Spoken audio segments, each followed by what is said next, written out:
Breaking news to report on Blue and Gold, a new commitment for the Notre Dame Fighting Irish, and it's one that we've been waiting on for a long time. Bryce Young, the son of former Irish legend Bryant Young, has committed to Notre Dame. See the rankings, a 4-star by On3, and Rivals 24/7 has him as a 3-star, and ESPN,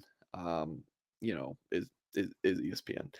So yeah, number 314 overall player and number 21 edge per the industry ranking, picking the Fighting Irish over. Tim, it's really interesting because Notre Dame was his first offer back in June of 2022. And at the time, it's just like, is this, going to be a big time target? Would he have gotten the offer if his last name wasn't Young?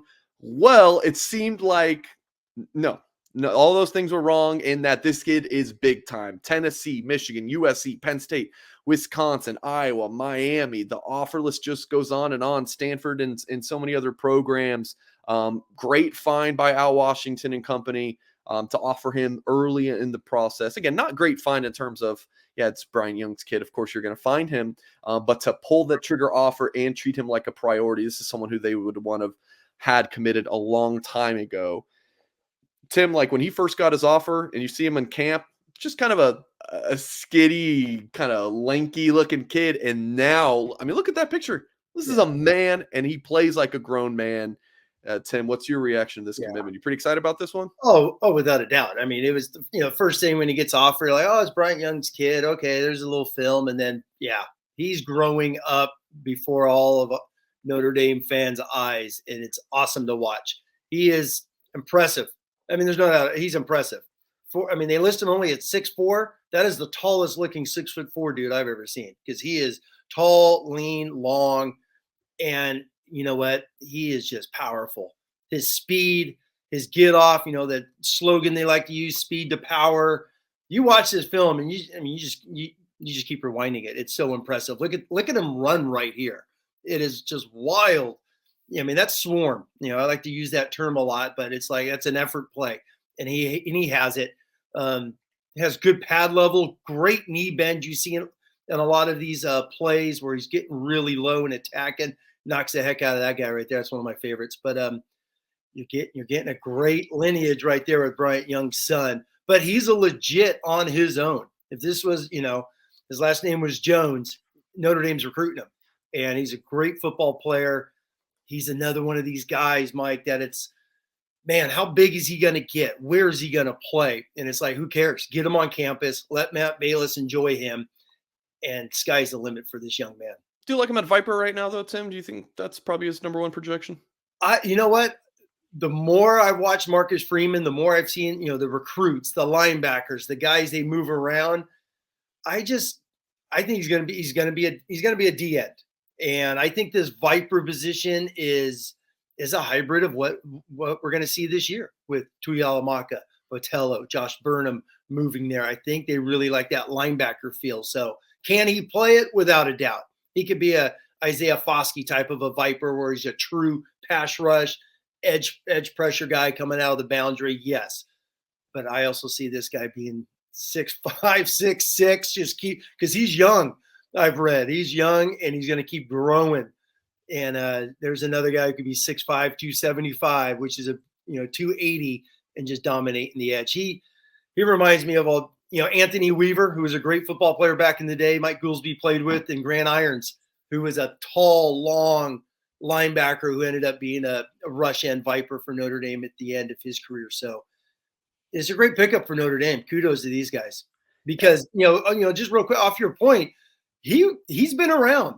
He's been kind of off the Notre Dame grid, as you'll talk about. He has legitimately been on recruiting visits this entire spring. And I have a good friend who works in the USC football office, and their goal was to steal Notre Dame's Hall of Fame, son. So big pickup for Notre Dame. Yeah, absolutely. They wanted him bad. I mean, they wanted him last fall when he visited for the Clemson game. They wanted him in the spring, of course, we're in spring right now. I'm talking March, around Pot of Gold Day. Like Notre Dame's really wanted him, but he continued to blow up in his recruiting process. Dad, I think, probably preferred him at Notre Dame, but was never pushing him that way. Like, it was never like, hey, son, you need to go there or anything like that. But yeah, could you imagine if USC stole away Bryce Young?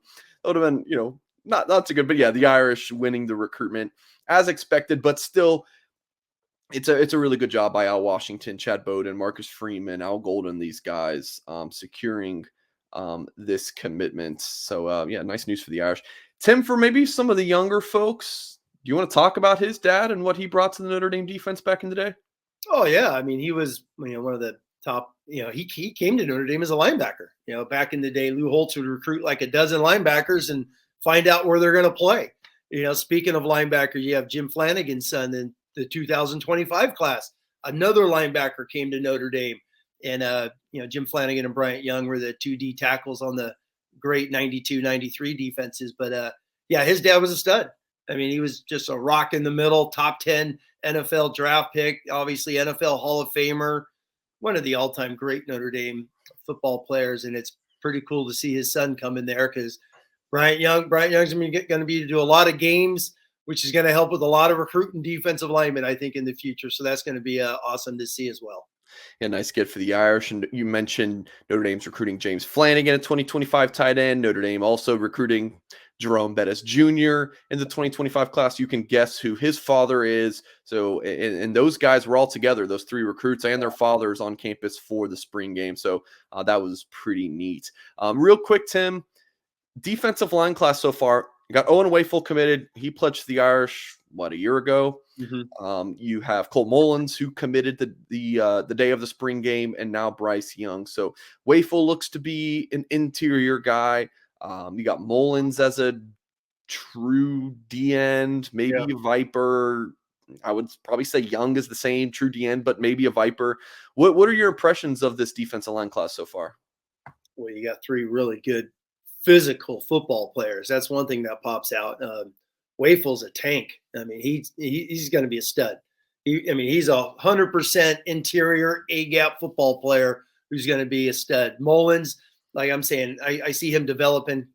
Young is, you got these tweeners again. You got these hybrid guys. Are they going to be 275 playing the wide side end, or are they going to be boundary guys?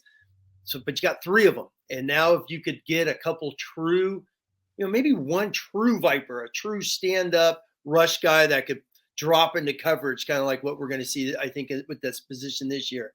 You get, obviously, Justin Scott out of Chicago to round out this class, and then probably another type of player. I mean, I know we've talked, 5, 6 defensive linemen to keep replenishing, this group, especially off of the 2023 class. And next thing you know, you got 10, 12 defensive linemen within 2 classes. And the strength of Notre Dame is instantly going to be defensive line here in the next couple of years once these guys round into shape.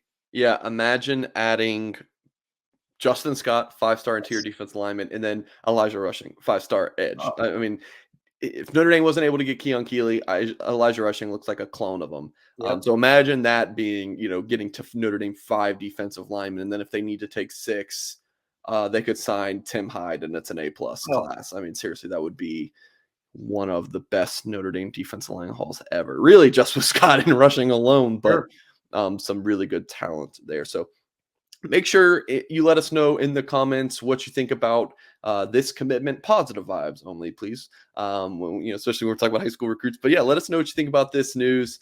How excited are you about the defensive line class, especially the potential of it? Yeah, let us know in the comments. Hit that thumbs up. And as always, folks, we will catch you next time.